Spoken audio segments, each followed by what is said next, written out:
देखिए, डोमेसाइल के लिए सबसे पहले आमरण अनशन पर यही प्रशांत किशोर बैठे थे। वो जाकर पांचों मुद्दा देख लीजिए।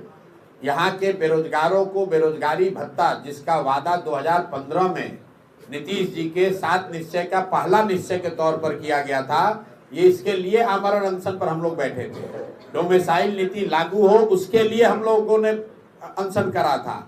बीपीएससी अभ्यर्थियों का मामला पेपर लीक का जो था उसके लिए आमरण अनशन पर बैठे थे।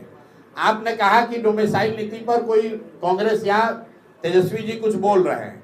जरा आप लोग पत्रकार हैं, बताइए कि जो शिक्षकों की नियुक्ति हुई जिस पर सरकार और ये नेता अपना पीठ थपथपा रहे हैं, उस समय उप मुख्यमंत्री कौन था?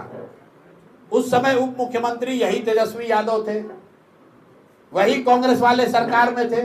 तो डोमेसाइल नीति उस समय क्यों नहीं सुधारा?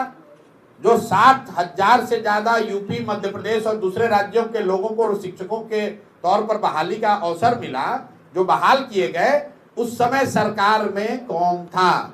अभी साल भर पहले यही तेजस्वी यादव और कांग्रेसी उसमें बैठे हुए थे, तब उनको डोमेसाइल नहीं दिख रहा था। हम लोग पहले व्यक्ति हैं, पहला दल है जो कह रहा है कि 75% यहाँ की सरकारी नौकरी जो है वो बिहार के बच्चों के लिए आरक्षित होनी चाहिए। ये नहीं होना चाहिए कि यहाँ पर यूपी और मध्य प्रदेश के लोग आकर शिक्षक बनेंगे और बिहार के बच्चे जाकर महाराष्ट्र में, हरियाणा में मजदूर बनेंगे। ये ऐसा इसलिए हो रहा है, आप समझिए। नीतीश कुमार को पिछले 10 वर्ष से प्रधानमंत्री बनने का भूत सवार है। तो ये आदमी ये समझता है कि दूसरे राज्यों के लोगों को अगर हम बिहार में नौकरी देंगे तो उन राज्यों में हमारी छवि चमकेगी। अपना छवि बनाने के लिए बिहार के बच्चों के नौकरी की इस आदमी ने कुर्बानी कर दी। और भाजपाई और ये तेजस्वी यादव जब जब नीतीश के साथ रहे, कभी भी इन्होंने डोमेसाइल का विरोध नहीं किया है। इसलिए सिरे से इस बार जनता इन दोनों को खारिज करेगी, खासकर युवा साथी। हम लोग कह रहे हैं 75% डोमेसाइल नीति चेंज करके 75% जॉब सिर्फ बिहार के बच्चों के लिए रिजर्व किया जा रहा है।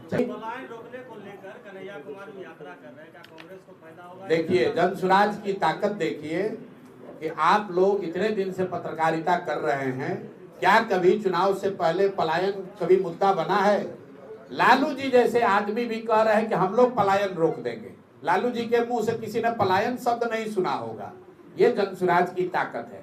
कन्हैया जी यात्रा कर रहे हैं तो बहुत अच्छी बात है। ये जन स्वराज की ताकत है कि कांग्रेसी आज पलायन की बात कर रहे हैं, लेकिन जब कांग्रेसी आए तो आप, कन्हैया जी मेरे मित्र भी हैं, बेगूसराय के हैं, उनसे एक सवाल जरूर पूछिएगा पलायन के नजरिए से कि कांग्रेस का अभी एक जुमा 2 साल पहले बना हुआ मुख्यमंत्री है जिसका नाम है रेवंत रेड्डी। तेलंगाना में उस आदमी ने कहा कि बिहारियों का डीएनए जो है वो मजदूरों का है, बिहारी जो है मजदूरी करने के लिए पैदा हुए हैं। तो यहाँ आप पलायन की बात कर रहे हैं और आप ही का मुख्यमंत्री बिहारियों को मजदूरी करने वाला बता रहा है कि ये पैदा ही हुए हैं मजदूर बनने के लिए।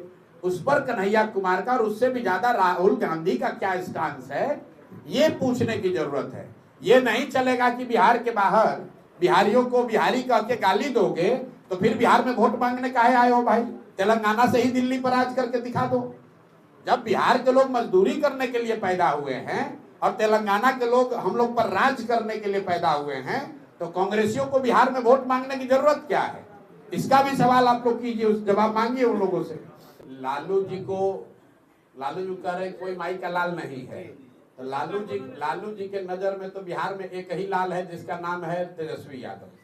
बिहार के 13 करोड़ लोगों की तो चिंता उनको है नहीं।